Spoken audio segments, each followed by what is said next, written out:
En Gaza, en un funeral celebrado este lunes, una fila de palestinos tocó los sudarios blancos que contenían los cadáveres de al menos 70 personas que, según las autoridades sanitarias palestinas, murieron en un ataque aéreo israelí dirigido contra Maghazi, en el centro de la asediada franja. Fue una de las batallas, dicen, fue una de las noches más mortales, dicen, del enclave en las 11 semanas que dura ya la batalla entre Israel y Hamas. Y para hablar de este conflicto, vamos a platicar con Marwan Soto Antaki. Él es un escritor especialista especialmente en esta zona del mundo. ¿Cómo estás, mi querido Marwan? Buenas tardes. Querido Roberto, muy buenas tardes. Feliz Navidad. Feliz Navidad. Nosotros que podemos, Marwan, allá en esta zona ya llevan prácticamente 2 meses de una guerra ahí con un saldo de muchos muertos.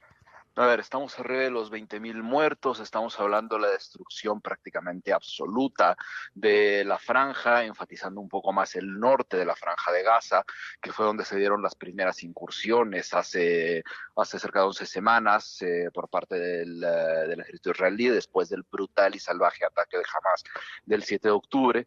Los ataques siguieron continuando hacia el sur, dejando también inhabilitada prácticamente toda la infraestructura del sur de la franja, a donde han mandado literalmente a la población. Estamos hablando de una población de más de 2 millones de habitantes, de la cual por lo menos tenemos 1 millón de niños que han sido forzados al desplazamiento, y tenemos también alrededor del 90% de la población de la franja, de la población general de la franja, que está ya desde hace unas semanas en una situación donde le ponemos un nuevo componente a este nuevo episodio, que es el hambre. No es lo mismo de repente tener hambre que vivir hambre. Aquí estamos hablando de hambruna, donde tenemos, insisto, arriba del 90% de la población que no tiene la posibilidad de llevarse un alimento o asegurar un alimento a lo largo del día.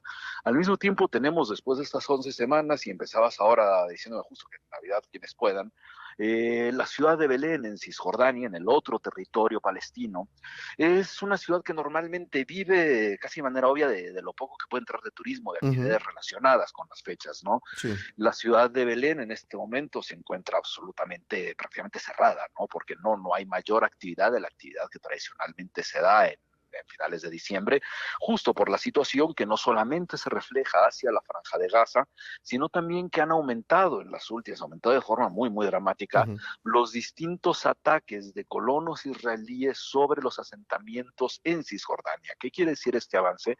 Quiere decir que hay un grupo se les conoce como los colonos, que se han ido metiendo dentro del territorio de Cisjordania, que han ido ocupando a través del desplazamiento de familias palestinas asentadas ahí, algunas de ellas parte de desplazamientos anteriores que las han ido expulsando como una especie parte de política o práctica pública por parte del Estado de Israel, para ir ocupando lo que conocemos hoy como los territorios ocupados ilegalmente. Sí. Después del acuerdo de 93, de los acuerdos de Oslo, había una franja donde se había aceptado cuál era el espacio del territorio palestino.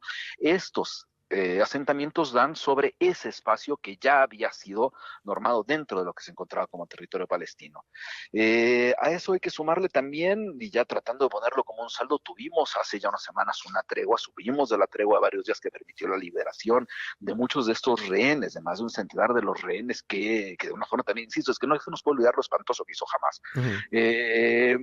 Que retiene, secuestra Hamas contra el intercambio de algunos prisioneros, Sí. y después hubo un intento de tener una segunda tregua en los últimos días, negociada por Egipto sobre todo, que no llegó a un fin, no se logró conseguir, y que nos mantiene en este momento en las cifras que decían al inicio. Así es, Marwan, y también un saldo, pues es normal en la parte mediática, recordarás, ocurre casi en todos los conflictos, las primeras semanas muy llamativas para los medios, estuvimos reportando, analizando toda la situación, y después, pues, como ocurre, Se hace paisaje. se va, sí, y vamos olvidándolo y vamos dejándolo. Sin embargo, pues, acabas de describir las cifras globales, pero sobre todo las cifras que siguen ocurriendo de gente, y sobre todo esta situación de hambre, y que pues ya a los medios ya nos interesa y estamos ya en otra cosa. y de repente se va un poco la atención hacia las tangentes del conflicto, sobre todo en los últimos días, el enfrentamiento entre las milicias hutis que han bloqueado el Mar Rojo, obstaculizando alrededor del 12% del tránsito del petróleo del mundo, 10% del gas que pasa por el mundo pasa por el Mar Rojo, milicias hutis apoyadas por Irán, haciéndose que les importa mucho la causa palestina. Entonces lo que hacen es sacar la amenaza de que iban a impedir el tránsito de los buques mientras Israel mantuviera la ofensiva sobre Gaza, ¿no? Es una de las tangentes que se suma a la tangente del Hezbollah, que se suma a la tangente dentro del mismo territorio sirio, donde ahí tenemos el otro gran paisaje olvidado por los medios, que es ya entrar, se nos está culminando el 12º año de la guerra civil.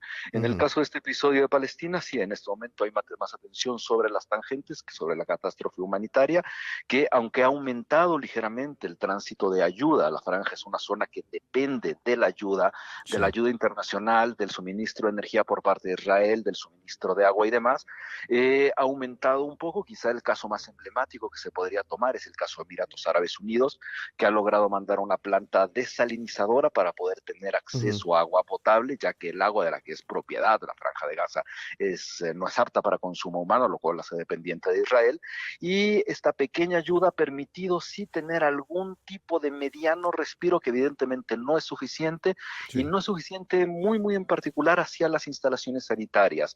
Ya anunció Naciones Unidas que los hospitales al norte de la franja están prácticamente colapsados, con una serie de pacientes, pocos pacientes, que en este momento se enfrentan a la precariedad dentro de la propia precariedad. Sí, bueno, pues Marwan, te agradezco muchísimo este terrible, dramático cuadro que acabas de describir y que nos debe hacer llamar a conciencia de no olvidar este punto ahí como parte de la humanidad de lo que está ocurriendo en esa zona.